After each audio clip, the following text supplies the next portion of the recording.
Ayos naman po yung pag-ensayo ko ngayon. Ano muna, light, light training.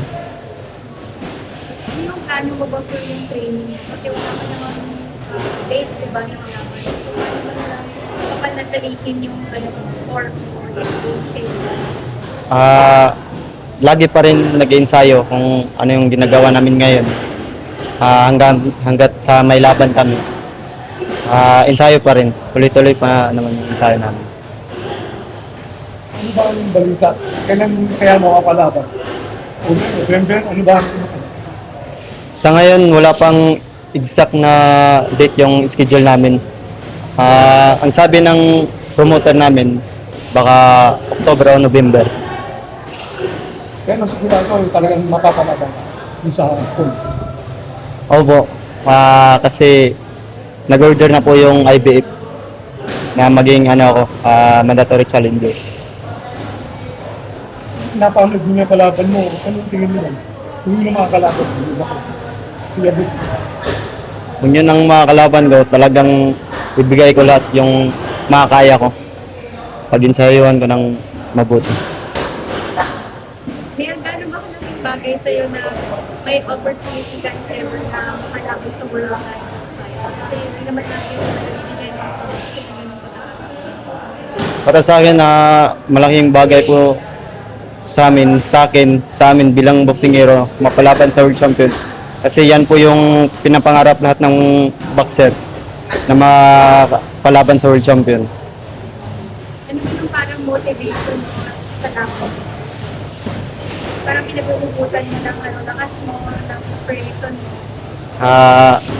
Kung matuloy itong laban na to, i-ano ko nang sa pamilya ko,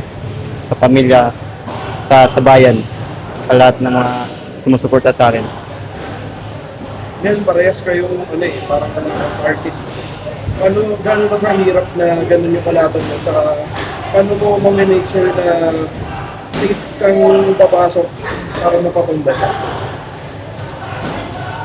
May power si Yabuki pero insayuhan ko lang maigi kasi alam ko pag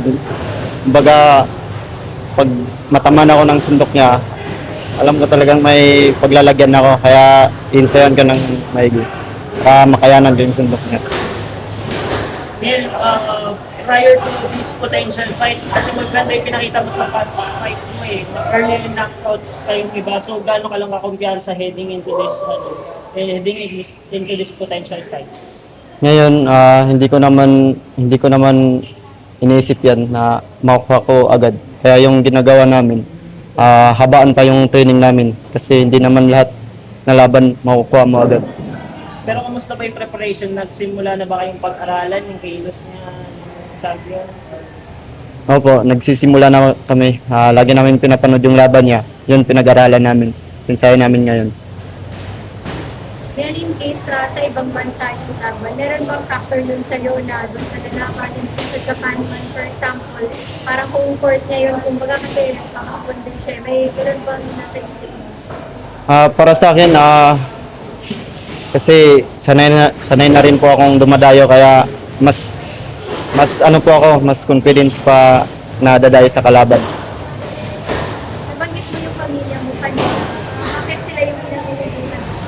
Hindi mo ba sila lagi nakakasama? Sakripisyo rin sa'yo dahil nandito ka? Yan po yung yung una kasi sakripisyo talaga sa pamilya. Kasi sa hirap rin ng buhay. Kaya sacrifice talaga kahit nasa malayo. Kaya ang laban na to ano ko talaga sa pamilya ko. Ano na lang siguro yan yung gusto mong i-improve pa sa skills mo habang na naghihintay ka sa kalaban? Opo, pinag-aralan namin ng mais na mas mag-improve pa yung una stamina kasi hindi naman lahat nakukuha agad yung laban. Kaya yun, mas taasan pa namin yung training namin